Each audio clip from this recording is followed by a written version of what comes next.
Hi, welcome to the Ellis Talker Show. I'm DB LeBron. Today, I have a very special guest who I spoke to last year about her wonderful organization, Miss Leslie Dean, with the Ellis County Children's Advocacy Center. How are you, Miss Leslie Dean? Hello, I'm feeling a little nostalgic after watching that video of my hometown. That Yeah, was beautiful. I love that intro. thank you. Thank you. So I wanted to have you on to talk about the wonderful things that your organization does. It's been a year since we spoke, and I think that you've probably done a lot in a year. So first, I want you to kind of tell the viewers what the center does for Okay. Ellis County and Ellis County children. Okay, so the Children's Advocacy Center was born out of the need to have an agency that is a neutral party that helps facilitates joint investigations of child abuse. And so we provide professional forensic interviews. We also provide family advocacy, and we provide free mental health services to child abuse victims in Ellis County. We work directly with law enforcement and child protective investigators when there is an outcry of abuse, either from someone from the public that makes a report or law enforcement is called. They call us in to help them with that. And so that's what the Advocacy Center does in a nutshell. It's a lot more to it than that, but that kind of gives you an overview of what we do. And you work. It's you. I had an interview with Sheriff Norman, and he Yes. said that he works with y'all on the sex trafficking, and So I'll tell you about that. That's we've been working on that for about, I would say, about 18 to 20 months.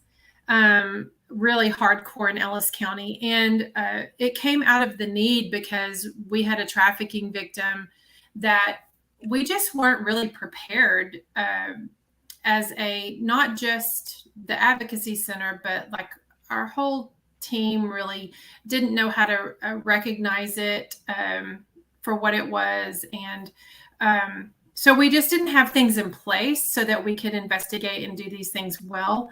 And so I reached out to some counterparts in with another CAC, and they were working with the governor's office child sex trafficking team to develop protocols and working protocols and a memorandum of understanding to work with all the law enforcement agencies, other partners that can help you specifically with child trafficking, and all of our other partners like the DA's office, Child Protective Services, all of these people that we're working with already. So this is what I would say about trafficking cases, is that they're complicated and that they also require some additional partners that we don't normally work with all the time.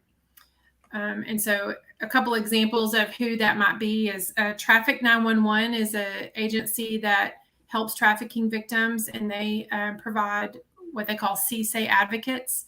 CSA stands for Commercial Sexual Exploitation of Youth. And so those advocates are specialized advocates that are used to working with youth who have been trafficked. Also, CASA, the Court-Appointed Special Advocates, is a group that we had not traditionally worked with because our cases are a little different. They're kind of on a different end. We're kind of on the front end, and they work with kids that have been removed from their families or they're going through the court system. A lot of our kids don't end up in that that come to see us. So it just we've had an opportunity to work with them with some cases too, and so it's very different. I call it, and it's more of an enhanced response because trafficking victims need different things than some of our other cases need. So a kid comes in, a kid gets abused. The sheriff or Waxahachie PD takes them away. Do they have something that they work with you at that moment on what the kid might need? So how it usually happens is if there's a call to local law enforcement, or there's someone, let's say a teacher, a child tells a teacher that something happened at home, and they make a report to the child abuse hotline. We get those calls either from law enforcement or through the hotline. And law enforcement and child protective services, they're the ones that have the authority to investigate either crimes or civil problems. And so they're the ones that initiate the investigation. They will schedule a time and bring the child to the center. And that's when we would do a professional forensic interview. So it's really different than, you don't want a child to have to go to a police station or be interviewed at the school or at their house, because it's not really a neutral place for them to be able to tell their story. And so you want to have an environment where it is kid friendly, that this place was made for kids.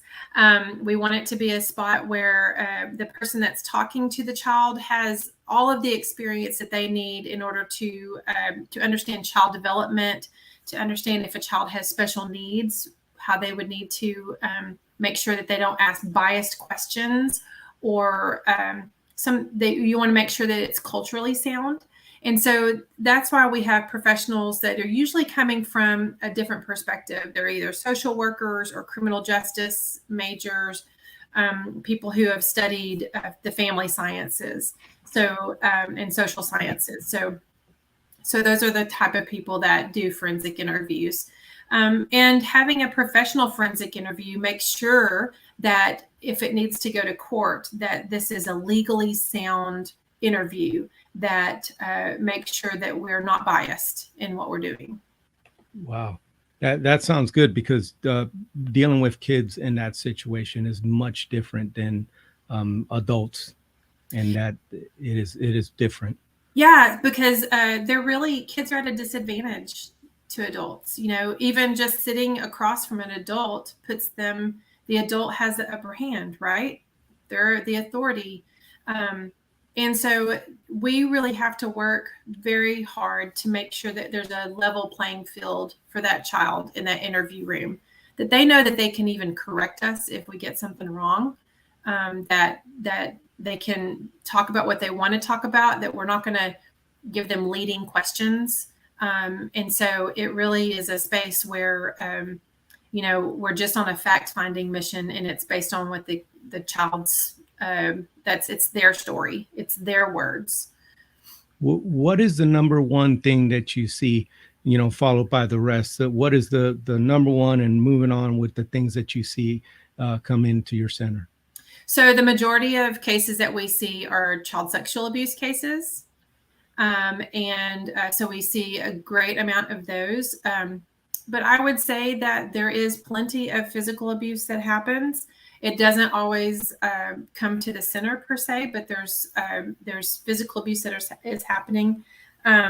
We see a lot of domestic violence in our area. A lot of kids witness domestic violence, which studies have shown that kids that have witnessed domestic violence can be very detrimental for them. And so those are some of the main ones, the main types of abuse that we see. But sexual abuse is above, hands down, what we see the most. That's terrible. After this, we go ahead. I was just thinking, just to kind of give you a perspective too, in Ellis County, because there's some children's advocacy centers that have more than one county, or like Dallas, they're all of Dallas. And so we really are able to, because we're just Ellis County, which is just enough. We've saw nearly, so it's not the end of our fiscal year yet. And we are thinking that if the trend continues this next month, that we will probably hit about 500 kids that we've interviewed at the center. 500 kids abused in some way, shape, or form in Ellis County that you've dealt with? Kids that have, not every child that came to the center was abused. But there was an allegation of abuse that was investigated. I'm sorry. Yeah, but yeah, it's still a scary and ugly thing. It is, and it can be people that are not used to talking about it. They probably. I hear a lot of people go, "Oh, I don't know how you do this," or "I don't know how you how do you work all the time with this situation? How do you do this and why? Well, I'll tell you, what brings me hope is that we have services for these families and for the kids to recover. If we didn't have that piece of it, if it was just the forensic interviews and we didn't ever have this other process that we follow to help families, it would be pretty daunting. But there is hope. Some of the families that come to see us, sexual abuse or physical abuse is one issue that they're dealing with, but there may be other things that we can help them with that will strengthen the family. And so we focus on strengthening families so that they can help their child recover. The majority of families have a protective parent involved in some way. And so if we can strengthen that parent to be able to help their child, that's what we want to do. And that helps with prevention from things happening again. And also we can provide free mental health services. That's not just for the kids, it's for the kids who've actually had the outcry or the abuse happen. It can also be for the parents and for siblings. And so, it's the whole family that we're treating. And so that to me is really exciting because we've been able to grow programs that we didn't necessarily have 4 or 5 years ago. And it's not just a forensic interview factory. That's not all that we do. And so we're really able to help change their stories and help them recover from this. So my journey started about 25 years ago. I started working at a residential treatment center for emotionally disturbed children when I first got married. And I got to be a direct care staff. And anyone that's ever worked in direct care knows that it's you and your client or your person. So I had a group of little girls that were from age 6 to age 12. And these were kids that could not make it in foster homes. They could not make it in public schools. Their behavior was too bad. The trauma that they'd experienced was so much so that they had some really deep-seated issues that they had to work out. And so these were the kids that didn't get the help at the beginning. They were in chronic, long-term, complex traumas that they've experienced. And oftentimes, I saw that was like at the end of the system, when there's so many things that you can do to help families earlier on. And I'm just invested. This is my community. I grew up in Waxahachie, but all of Ellis County is my home. And I just love having an impact in, can we change it for a family? Can we make it better? Can we help them make it better for themselves, and better for kids? So that's wonderful. You love serving. And I you're serving do. your community. And I feel that. That's kind of why I run. But I definitely I hear all these things that you've that the center is doing and what they do, and I really appreciate it because children we're supposed to protect them. We're supposed to take care of them, and they're our number one charge. So I was going to ask you, it's been a year. Kind of give me highlights on what the center's doing and tell the people of Ellis County. Okay, well, we started talking about the child sex trafficking. We felt like we needed a response in Ellis County. So, like I said, we started working with the governor's office to develop working protocols with all of our law enforcement. It really took a lot of I guess what I want to say is Ellis County has some amazing people that live here, and we have some very invested. Our sheriff is very invested in children. Our DA is invested in making sure children are safe. We have law enforcement agencies all over the county that were very invested in this process. Child Protective Services, they were working hand in hand with us. And then other groups that we hadn't worked with before. So that has been a really big process that we've had, and we've been developing an advisory council for what we call care coordination. And care coordination is what happens when a child has been identified as being trafficked. So that if they've been recovered or through an assessment, it's determined that they've been trafficked, then we will bring these specific folks together to make sure that kids don't fall through the cracks and that they get the specialized services that they need. So that's been a really big thing that we've done this year. We've grown in our staff members. We've started doing more and more group therapy, which is cool. And also we've really outgrown our space. So our friends across the street over at Texas Baptist Home, which if you know where the center is, we're on 425 East Ross Street. We're on the corner of Ross and Farley. And so Texas Baptist Home, their campus is just across the field from us. And they let us rent a group home space from them. They have a house that was formerly a group home. And we're using that to put all our mental health services now. So it's been a real expansion. And it's given us room to be able to have a second forensic interview room so that we can actually do simultaneous interviews if we had to at the center. Like I said, we've done nearly 500 this fiscal year.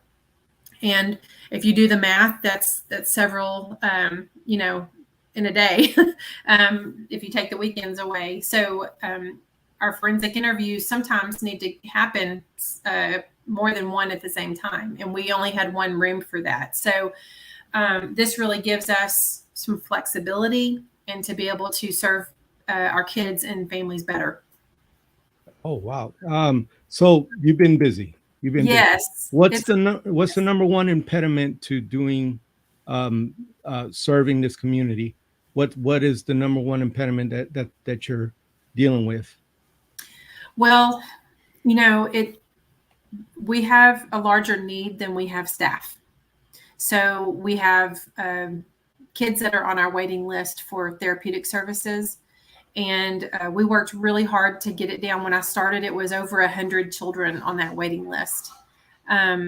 We dwindled it down and dwindled it down.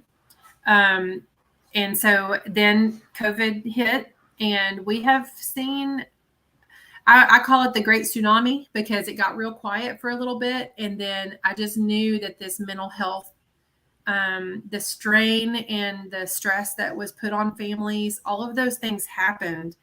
And families are still recovering from that. But what we did see were increases in people seeking mental health services. And so, our waiting list has crept back up. So I'm sorry to interrupt, Leslie, no, but okay. I got a question. I don't want to forget it. Yeah. You said that it rose, that things got a little more intense anecdotally since things started opening up, after COVID, and as we've unlocked up. Have you seen that swing go upwards since then?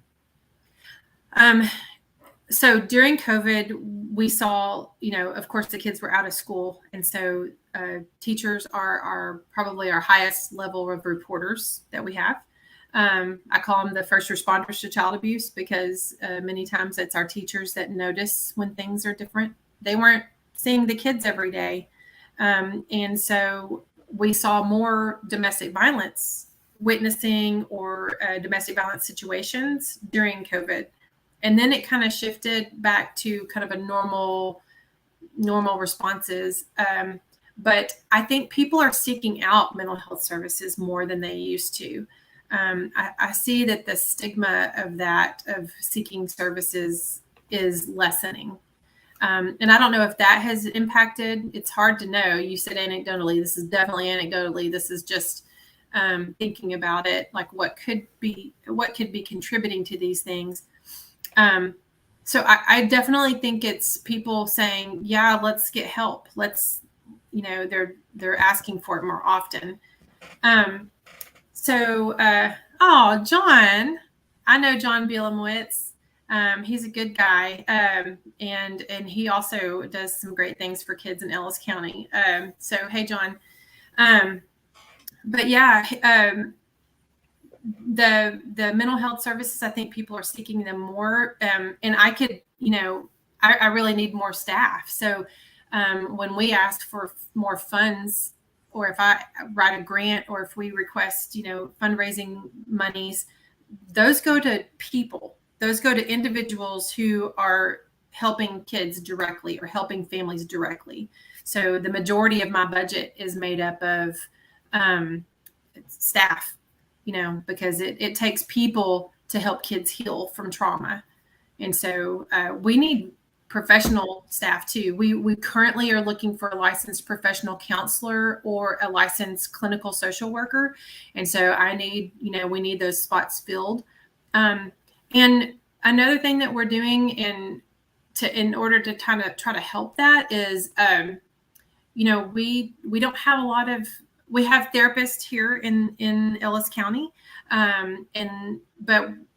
But I think we need more. We need more people who are willing to do mental health services in Ellis County. And for us, we need specifically people who are experienced in working with children with traumas, sexual abuse, physical abuse, and other kinds of traumas that they may have experienced. So that's a very specialized person that requires a great deal of education and licensure and things like that. So we love to grow our own, and we've tried to build our programs for interns for universities. So we often have SAGU students that come and do an amazing job from their social work program, and then we've had other interns that come and work and learn about how to work with abuse victims. So we're trying to grow our own, but it's a slow process. How are donations right now? So we're always working on trying to figure out donations. We do have good solid grant monies from federal dollars and from Health and Human Services Commission, but that's about 40% of my budget. So if you can imagine, we have to come up with the rest of our budget either through fundraising or me finding other grants, or our cities and counties support us as well. And so fundraising, we had a purse bingo early in the year. I guess it was like April time. We do that with CASA, Court Appointed Special Advocates, which is a different program from us. But we do it together because we feel like it's a great opportunity to share with our community. Like, we have these two different programs that are much needed in Ellis County. So that was a very successful event. And then we have one more event that we're doing that's coming up at the end of this week. Wow. And right here we have, let's see, is it showing? I'm sorry. That's okay. Okay, remove. What I was trying to do, and technology kind of kicked my butt, is I'm trying to share your web page so it could show some of the events that you've been doing. Let's see, but I'm having a little bit of problems with it. So you've been doing fundraisers, and there's one in particular that I noticed you were doing, and that's the raffles. And so I wanted to support the cause on raffles. For anybody that watches this, or anybody that's watching, anybody who's watching now and anybody who watches this later, they're doing a raffle, and I'll let Miss Leslie Dean tell you about the raffle. Okay, so the gun raffle is a part of a sporting clay shoot that we do. This is our second annual sporting clay shoot. It's actually happening on Friday, and we may have a couple of spots for teams. We're almost filled up with teams. But if you're interested and you want to have a team, give us a call at the center, at the Ellis County Children's Advocacy Center, and we can get you signed up. But Friday, August 26th, we're also, as a part of this sporting clay, we're going to have a gun raffle. And so we wanted to be very careful and mindful of the types of guns that we have in this raffle. So this goes along with our sporting clay. So they're all sporting guns. So you're pulling up. Yeah. I'm trying to do this. Go ahead. Okay. So this was from our purse bingo. And so we probably should go back. Should be an events page. If you scroll back, Okay. go there to the events. But you could, on this page, it looks like you could actually sign up to get an email about events coming up. You can go in there. So if you'll scroll up on that page, you can still go to sponsorships. This is for our sporting clay, and there's sponsorships available still. But back to the gun raffle, we have a Beretta. No, so don't get me wrong. I don't know all of these guns like really well. I know what a Beretta is, but I've never seen a Beretta 12 gauge. But if it's anything like Beretta, like my dad had a Beretta 9mm, it was a gorgeous, for a gun, it was nice, very nice. But this is a Beretta 12 gauge. There's also a 243. So that's I believe that's a rifle, a hunting rifle, and I've never heard of this kind either. It's a Tikka, Tikka. Have you heard of that? No. Yeah. Okay. There's a 12 gauge, another 12 gauge, a Smith & Wesson. It's like a 38 special revolver. And then we have a Savage Axis. It's a 350 that's on. And so it's a 5-gun raffle. You buy one raffle ticket and there's 5 chances to win. And so the raffle tickets are $20 each, or you can do 6 for $100 or 15 for $250. So can you kind of put that up to the screen and see if people can see it? I don't know. They might. Yeah, let's see. Put it up. There's a 5-gun raffle. There you go. You can get your tickets and support a great and wonderful cause that we've talked about for the last half hour. That helps the children. I would hope that you guys would definitely consider entering this raffle. I am going to enter the raffle too. So we got to get together, Ms. Dean, and get in the raffle. So if they want to contact me, we have a Venmo. I can send them a Venmo, and we can, if I know, who is needing it, then I can put their name on it and put it in the drawing. So we're going to do it Friday. The drawing's going to happen on Friday after the sporting clay shoot happens. So probably around noonish is when the noon to 1 o'clock hours when we're going to be doing the drawings. Is there a number that can be reached to get to that? Yes, our main line is 972-937-1870. 70. So you guys know this is for the raffle that we've been talking about in different weapons. And I'm sorry I couldn't do it a little better, but I'm not always great at typing. But that is the number, and you can call that number and get this raffle and support the Ellis County Children's Advocacy Center. They've helped almost 500 kids this year. They need help. They need staff. Things are growing. Forensic interviews need more room. Helping children takes money. And as always, they need your generosity.